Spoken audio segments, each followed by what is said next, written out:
Welcome back to another episode of Sports-Fixx. I'm your host, Carson Becker, and we are back talking about another week of college football, week 7 here.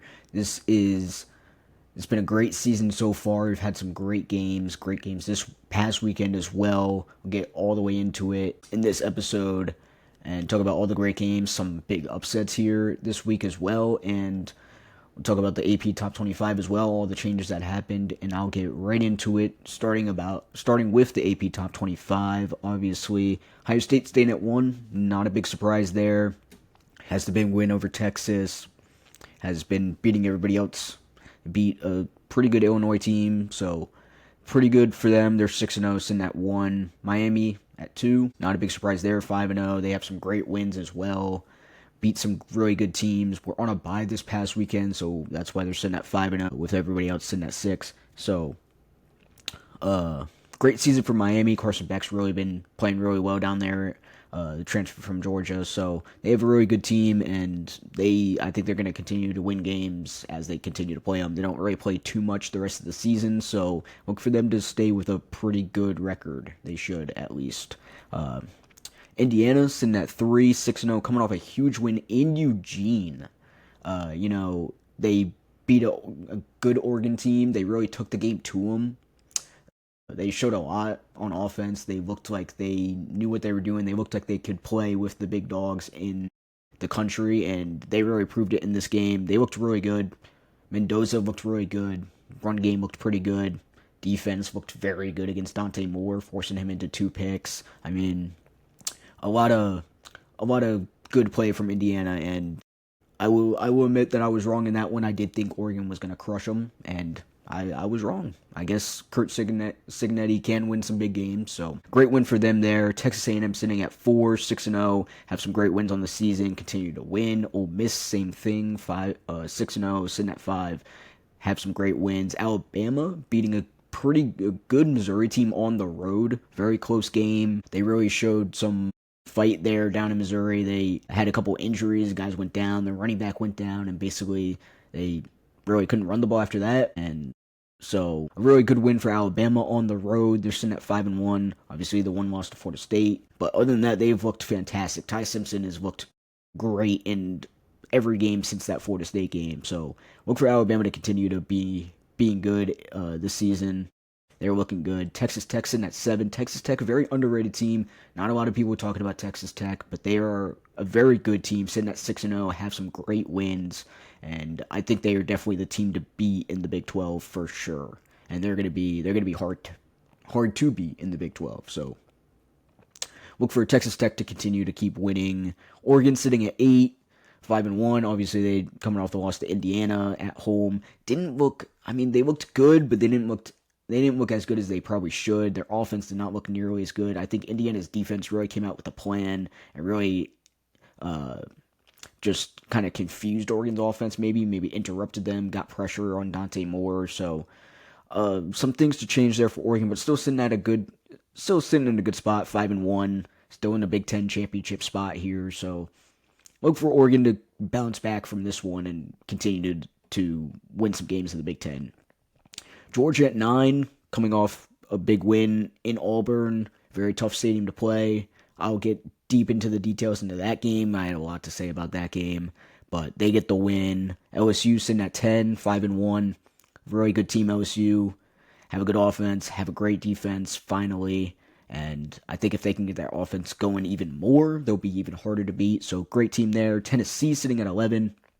Their only losses to Georgia, so a great team there. They have to go into Tuscaloosa this coming weekend. Should be a great game. Tennessee versus Alabama, third weekend of October. So should be a great game there.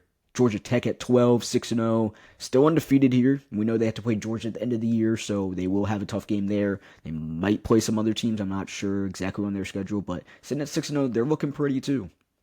Looking good. They had the big win against Clemson, which obviously Clemson isn't as good as we thought they were going to be anymore, but they're looking good. Notre Dame sitting at 13. I mean, I told you guys that them keeping them in the ranking was keeping them in a playoff spot, and now look at them. They're 13th in the country, and they're 4-2.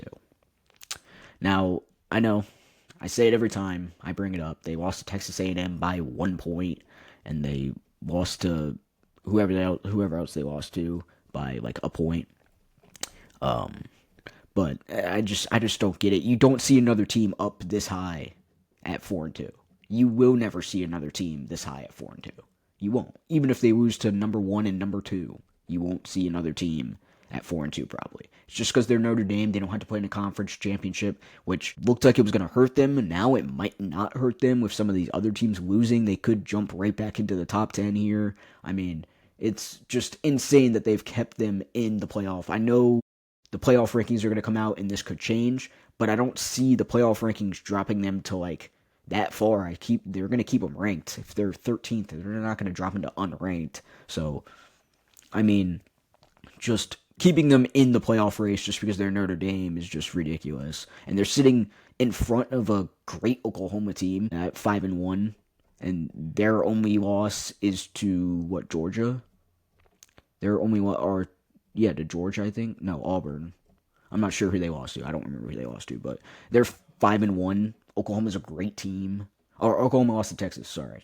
Oklahoma lost to Texas this past weekend. I mean, they're lost to a Texas team that honestly, Texas is still a good team. They're 4-2, but they lost to two really good teams. They lost to the number one team in the country, and then they lost to what, Florida? They lost to a great Florida team who's played four ranked games in a row, four top 25 games in a row, so their record looks like they're terrible, but really they're a good team. So Texas is still a good team. That's their only loss, and they're behind a Notre Dame team with two losses. I mean, come on, even Missouri at our BYU's 15 at 6-0. Sorry, should keep going through it, but Missouri sitting at 16, 5-1. They're only lost to Alabama, and they're behind a 4-2 Notre Dame team. That's crazy. Vanderbilt, same thing, 5-1, only lost to an Alabama team. Crushed the South Carolina team uh, on the road. Lost to an Alabama team that was very good at Alabama. I mean, so just crazy that Notre Dame is still in the rankings here like this. Still that high in the rankings, I guess I should say. So, Vanderbilt was at 17. UVA, Virginia's at 18. South Florida sitting at 19. USC at 20. USC, another great team, 5-1. Just beat a really good Michigan team at home. USC, not a lot of people talking about them. Their only loss is to Illinois, at Illinois, I believe. So, great team there. Texas sitting at 21, obviously 4-2. Lost to Ohio State, lost to Florida. Like I said, Florida is still a very good team. Memphis sitting at 22, 6-0. Really good team there. They had a big win a couple weeks ago, so 6-0 there. Utah sitting at 5-1, 23. Utah, another great team, another team to watch out for in the Big 12. I think they're a very good team. Their only loss is to Texas Tech on the season. So they're still a very good team. They could definitely make some noise. I don't know if they'll beat like a Texas Tech team again or play them again and beat them this time. I'm not sure, but I still think Texas Tech is better. But Utah is still a very good team. Cincinnati sitting at 24, 5-1. Cincinnati, pretty good team. Not a lot of people talking about them coming out from unranked. And then Nebraska sitting at 25. Matt Rule's got that team cooking. They're 5-1, sitting at 25. I mean, a pretty good AP poll. My biggest thing is Notre Dame still, and it's going to continue to be Notre Dame until they get dropped in the rankings. And I mean, they're 4-2 and sitting above much better teams. I think Oklahoma beats them. I think Missouri could even beat Notre Dame right now, honestly. So definitely think like Texas beats them, but Texas is okay because they're 4-2 and they're 21. See, Texas 4-2 at 21. Notre Dame 4-2 at 13. It just doesn't make sense. But that's your AP poll for the week. Still just not satisfied with the AP poll. There's still too many just bad rankings, and I think we definitely need to change the AP poll, even though the playoff comes in and changes it all up anyway, and it's a lot better than the AP poll, but they still get some of their like rankings from the AP poll. Like they're not gonna drop Notre Dame to like unranked because they're 4-2 and AP poll has them at 13. It's not gonna change that much. So I think these rankings matter a little more than people think because of like, oh, they lost to this team when they were 5, so you got to keep them up there or whatever. And if a team like drops, then like because the AP poll had them at 5, then it's a good loss. So, well, that's uh that's okay there. Some other big news. I know a lot of people have definitely seen it. If you're a college football fan, you've definitely seen it at this point. Some news coming out of Happy Valley. Not so happy after a third straight loss and second straight loss to as a 20-point favorite. Penn State fires head coach James Franklin. I know people have probably already seen it at this point, but he had a record of 104-45 at Penn State. Great record, but the big thing, as we all know with James Franklin, was he cannot beat top 10 teams. He was 4-21 against top 10 teams, and then he was even 1-18 against top 10 Big Ten teams. So basically playing Ohio State and Michigan every year, he basically lost every game. I think he beat Ohio State in like 2018 was the last time he beat Ohio State. So tough one for them. Penn State's going to be looking for a new head coach here, and he was really good. And the $50 million buyout doesn't kill him. He'll most likely be coaching somewhere else very soon next season. So look for him to be coaching somewhere else. But Penn State firing head coach James Franklin, big news here in the college football world. We'll get straight into the games now. Oklahoma versus Texas, starting with the Red River rivalry, and it was another great one. John Mateer playing with a broken thumb, broke his thumb had surgery 7 days ago, playing in this game. And he did not have a great game. It might have been the injury, might have been Texas's defense was really good. So he threw 3 picks in this one. And once again, Oklahoma could not run the ball, and it really hurt them in this one. Their leading rusher with 33 yards, and the Texas defense looked fantastic. Once again, it's looked great all year. It looked great against Ohio State. It's looked good all year, and they've really been feeding off of it. But my really big thing in this one was Texas was able to run the ball. They were able to run the ball and get Oklahoma to break down on the run, which took pressure off Arch Manning, and Arch Manning played well. I mean, I might not have been saying it on this podcast, but I have been saying it when watching football, that if they could run the ball, take some pressure off Arch Manning, I mean, look at all the expectations he had. He was supposed to be the Heisman favorite, win the Heisman before he even played this season, and he's really just not played well. But that's because he has to throw the ball 50 times a game. So now they run the ball, and he has a good game. He throws for 166 yards, a touchdown in this one, and he really showed up for the rivalry game, a game he had to show up for, could not get another bad game here in this one, and it really showed. He really finally played well in this one. So I like to see that he played well in this one. So Texas, they win this game. The game stayed close for the first half. No touchdowns. Then Arch Manning throws a touchdown, and then a punt return in the fourth quarter for a touchdown. Texas takes a big lead there, and Texas wins 23-6. So a really close game in the first half. Then Texas kind of breaks away. Arch Manning gets into a little bit of a rhythm. There was a touchdown, then a punt return which had a huge momentum swing, and Texas ends up winning big, 23-6. So Texas with another great win there, jumping back into the rankings with this one. Oklahoma was 6. Oklahoma was 6 in the country coming into this one, so a great win for Texas against their rivals, and it was a great game for Arch Manning. I was really excited about how he played in this one, so good for him. In the next game, we will stay in the SEC with Alabama versus Missouri, a very tough game for both teams. Ty Simpson, another impressive game in this one, throwing for 200 yards and 3 touchdowns. He's really looked really good. Since that Florida State game, he's looked fantastic. He has probably looked like the best quarterback in the country, even better than Carson Beck has looked. I think he has looked like the best quarterback in the country. He manages the game. They run the ball to take a little pressure off him, and even when he needs to pass the ball, he's very accurate passing the ball. He gets the ball out quick to his wide receivers. It's still he's played very well this season, and it's a big reason why Alabama's playing as good as they are. So, Ty Simpson, another impressive game here. Game stayed close all the way through. Missouri really hung in there. You thought Alabama was going to maybe break away. Kind of like a turnover, kind of put Missouri back into it here. And Missouri really played really well. Pabula, their quarterback, if that's how you say it, also played pretty well. The one thing, he threw 2 picks, including the game-ending pick. The second pick was a game-ending pick, so that one wasn't like he was just trying to make a play. They had to get down the field, and so with that, but he played pretty well, 162 yards and 2 touchdowns, played pretty well. Missouri is still a very good team, losing to a very good Alabama team. But this one, very back and forth. Missouri had a chance to win at the end of the game, like I said. He throws a pick with little time left when Alabama can just run out the clock. So Alabama comes out on top, 27-24 in Columbia.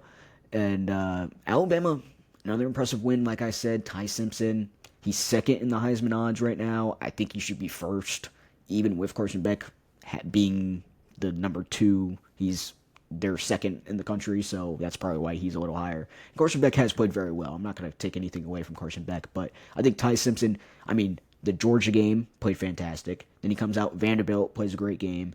Then now in this game, Missouri, those are all ranked teams that he played very well against. So I think he should be the Heisman favorite at this point in the season, and he's playing like a Heisman. So look for Alabama to continue to kind of dominate the teams they're playing in the SEC. Very tough game though this coming up weekend, playing Tennessee.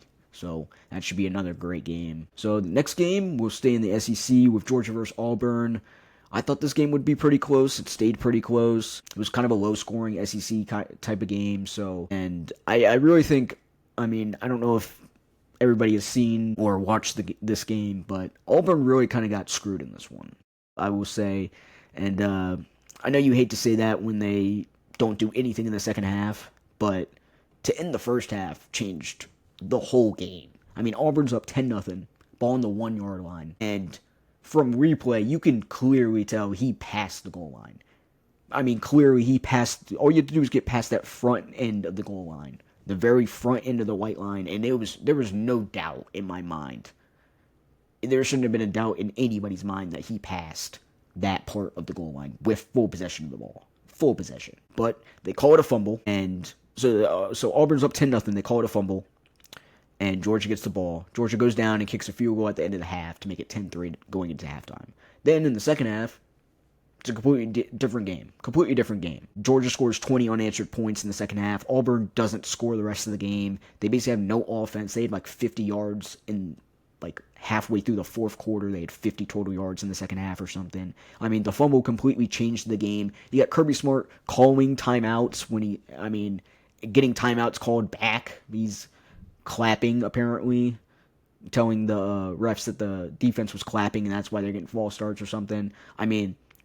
Honestly, to me, that also looked like it was clearly a timeout as he's running towards the ref, but that one's maybe a little more questionable. The fumble was no doubt not a fumble. That was a touchdown, 100%. But I think Auburn kind of got screwed in this one, and it kind of sucks for them. They still might not have won that game. Even if they go up 17-0, maybe Georgia comes back. So you can't just blame it on that. But it did change the whole aspect of the game. And it really just sucks for an Auburn team that played really well in the first half and then just completely fell apart in the second half after a huge call that swung all the momentum. But Georgia wins this one 20-10 in Jordan Hare. A tough one for Auburn there. And you hate to see it for Auburn, but Georgia wins. Okay, moving on. Arkansas versus Tennessee had a very close game. Both teams were almost even in yards in this one. Tennessee had 10 penalties for 78 yards, which really kept Arkansas in the game. And then Arkansas, with 3 turnovers in this one, definitely was one of the reasons they lost this game. Arkansas had 4 total fumbles. They lost 3 of those fumbles in this game. Really kind of just kept Tennessee, not in the game, but kind of kept them just leading in this game, and it really killed them. Their quarterback had 3 fumbles, and he lost 2 of them. So Arkansas the turnovers really just killed them in this one. They lose 34-31, and Tennessee gets the W at home over Arkansas in a great game that probably should have went Arkansas's way if they didn't have so many turnovers. Next, we will head to the Big Ten. 15th ranked Michigan going to USC. We all remember Michigan's head coach talking crap before this one, and it did not end well for them. Bryce Underwood, though, did look a lot better in this one. I think he finally played a kind of complete game in this one. Maybe not complete game, but looked a lot better than he had all season in a game, especially on the road where he has not looked great. He threw for 207 yards and 2 touchdowns. He did have an interception. But, watching this game, he did have some great throws, really put some zip on the ball. He really played pretty well, and the run game really wasn't there in this game, so he kind of had to pass the ball a little more, and he really did not disappoint for the most part. A lot of Michigan fans are saying that it was kind of the play calling. The play calling really hasn't been that great. I only caught some of this game. I didn't see the whole games. But I really do think Bryce Underwood looked a lot better in this one than he had, especially on the road. But USC, on the other hand, their leading rusher went for 156 yards, so a huge story for them. Michigan's only went for 68, and Michigan's run game has been really good all season, and USC held them to 68 yards. I said in this one that if USC wanted to win this game, they had to keep Michigan from running the ball, and they definitely did. USC's quarterback also went for 265 yards and 2 touchdowns with an interception, but USC wins big, 31-13 at home, and it was a great win for USC. USC sitting at 5-1, 20th in the country. Not a lot of people talking about them. This might get people talking about them a little more. See if they can string together a couple wins. Their only loss is to Illinois on the road, where they lost on a game-winning field goal. So that they are still a very good team, and so look out for them in the Big Ten. Now I will talk about a series of upsets in the next couple of games. All these games are upsets, and starting off with in the Big 12, Arizona State going to Utah. I think Utah is a lot better of a team than people think. They do have the one loss, but they had the one loss to Texas Tech in a game that they played pretty well. The score kind of doesn't show it, but they played pretty well in that one. In this one, Utah, Devin Dampier, their quarterback, very good quarterback, ran for 120 yards and 3 touchdowns. Didn't even really have to pass the ball in this one, only threw 12 passes, and they really just kind of dominated him on the ground. Utah wins big, 42-10, upsetting Arizona State at home. Arizona State really just had no answer for Devin Dampier in that run offense, and their offense just did not look good. So Utah winning that one, pretty big there. Next, we'll stay in the Big 12 with Iowa State versus Colorado. Coach Sanders looking for a win in this one to turn their season around. Have not looked too great here. Salter threw for 255 yards and 2 touchdowns in this one. And this stayed a close game all the way through. Colorado really stayed in this game. Rocco Becht keeping Iowa State in this one. Another quarterback that I really like who's not getting a lot of attention. And now that they lost this one, he's really not going to get any more attention. 205 yards and the interception in this one. Still a really good quarterback. I really liked him early in the season against Kansas State. He played really well. Story for Iowa State, running the ball. Sama the third, their running back, ran for 177 yards and 2 touchdowns in this one. So huge game on the ground for them. Colorado could not stop them on the ground. But it doesn't matter. Colorado pulls off the upset. Coach Prime gets a huge win for Colorado. And they beat the 22-ranked Cyclones at home. Great win for them. Really could turn their season around. They're not looking at a great record at the moment. I think they're 3-4 at the moment. So not looking at a great record at this point. But this could be the change they needed. This could get them jump-started into maybe hopefully making a bowl game for them if they continue to play well. The last string of upsets here was Pitt going to Florida State. Florida State struggling a little bit in the last couple games. Lost to UVA, which really started this struggle. Then lost to Miami, and now they lose to Pitt at home. And this was a shootout. Both quarterbacks played really well in this one. Pitt throwing for 321 yards and 2 touchdowns. Their quarterback did have 2 picks as well in this one, but they still looked pretty good. Castellanos threw for 245 yards and 3 touchdowns in this one. This game very close. Both teams even in yards. Pretty even in first downs in this one as well. But Pitt pulls off the win, 34-31.